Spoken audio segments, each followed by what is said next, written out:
An 80-year-old farmer, though. He's probably in good shape, harvesting the land his whole life. I don't know. He's a movie farmer. Yeah, this that's is not, true. He's not a real farmer. This is Yeah. a movie set. It's Spawn Ranch. I mean, Spawn Ranch does sound like the kind of place you have to, like, gurgle cum just to enter. Well, they got horses. And by the way, well, no one had sex with the horses, right? By the way, if you guys want to see the most adorable thing that you've ever seen in your life, look for a picture of Charles Manson on a horse. He's so adorable. He's tiny. He's the tiniest man. He's 5'4".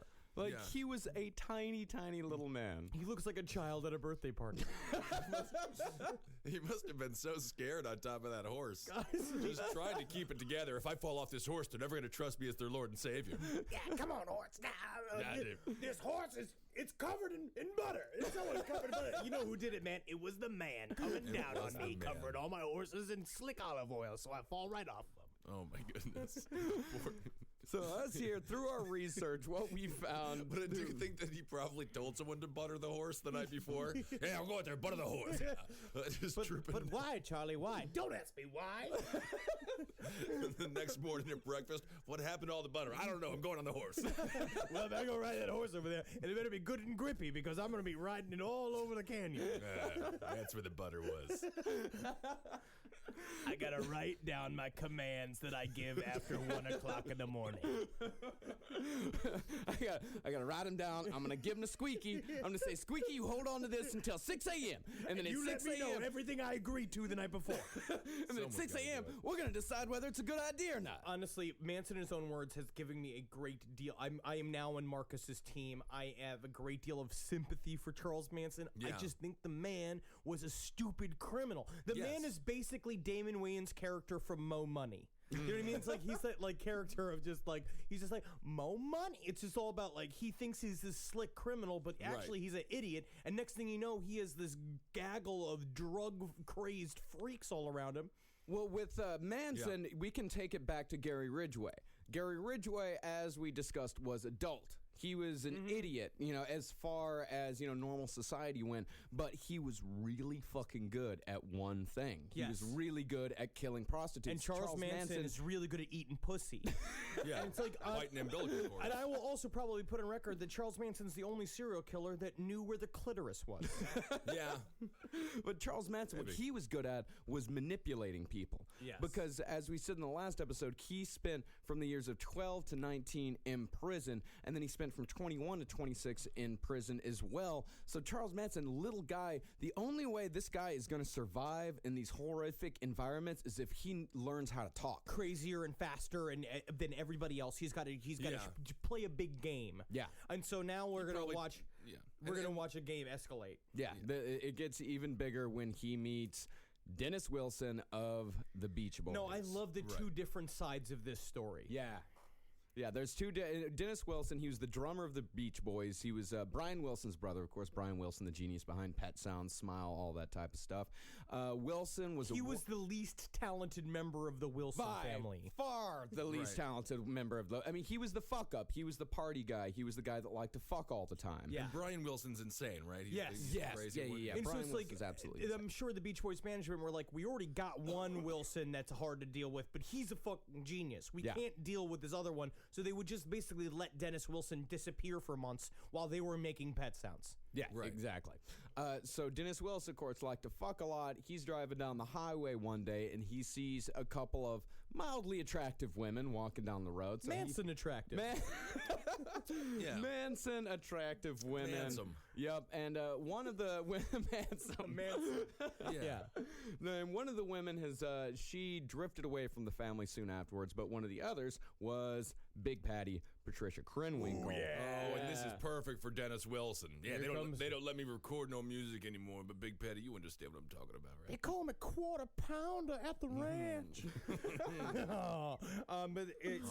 So there are two different versions of the story. Yeah. One is that Dennis Wilson met these two girls. They bring him back to his house. They started fucking. They're like, you gotta meet God. You gotta meet Jesus. You gotta meet our friend Charlie. And he's just like, yeah, bring Charlie over.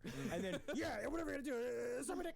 And so they bring Charles Manson and the whole gaggle over to Dennis Wilson's While Dennis Wilson is recording. Yes. Like, he leaves the house and he comes back at 3 a.m. And so he comes, but this is Dennis Wilson's side of the story. Manson and his whole coterie show up at the mansion and take over the whole fucking thing. And basically use his money, hang out. They all fuck and they have drugs, they do drugs and they do all this stuff. But basically they're a massive leech.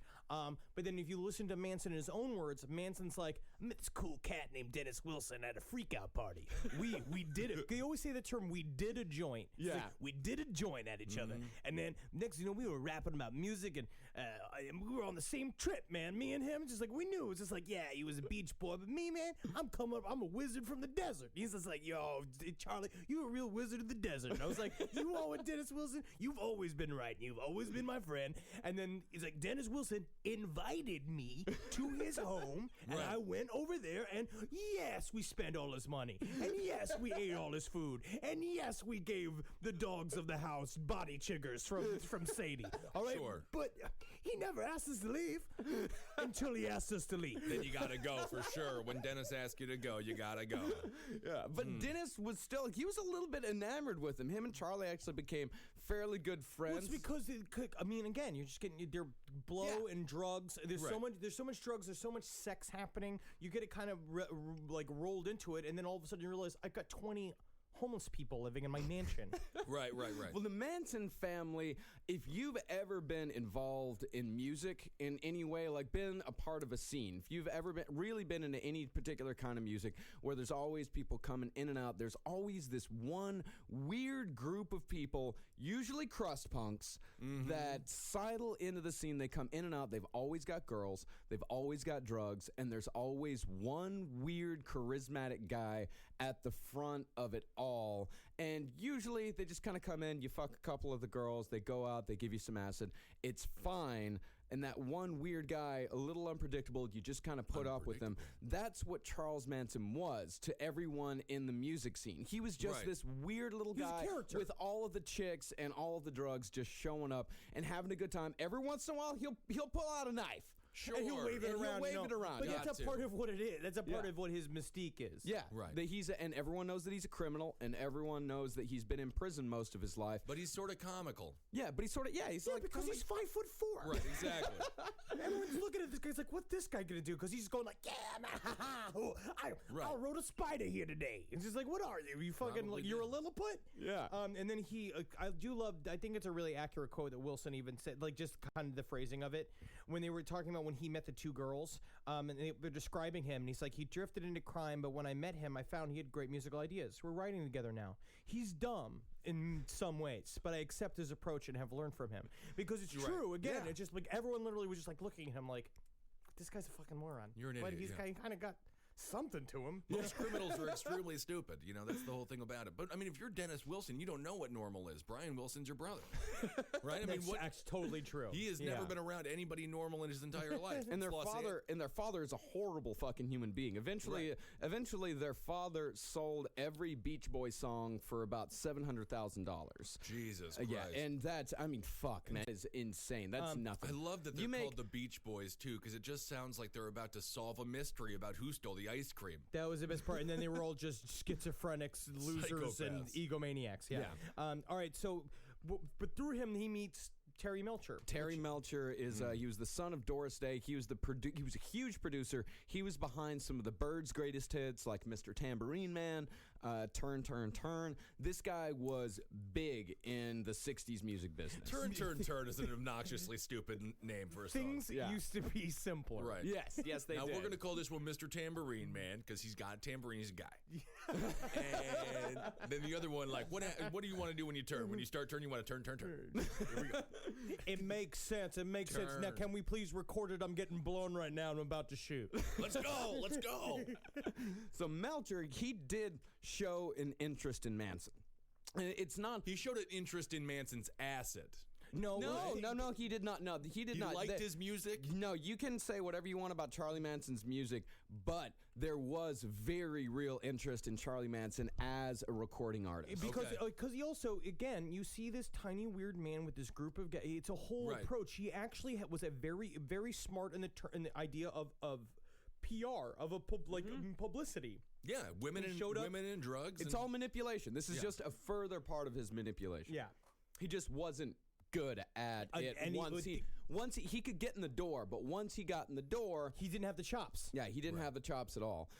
So Melcher brought him. This is. I would love to see the demo that Charles Manson, the process of Charles Manson recording a demo at Brian Wilson's house. that is a day that would go down in history. It's like that thing where like everyone's like, I took the wrong way. I chose the wrong day to quit sniffing glue. Like, Well, the So demos. Brian Wilson and Charles Manson did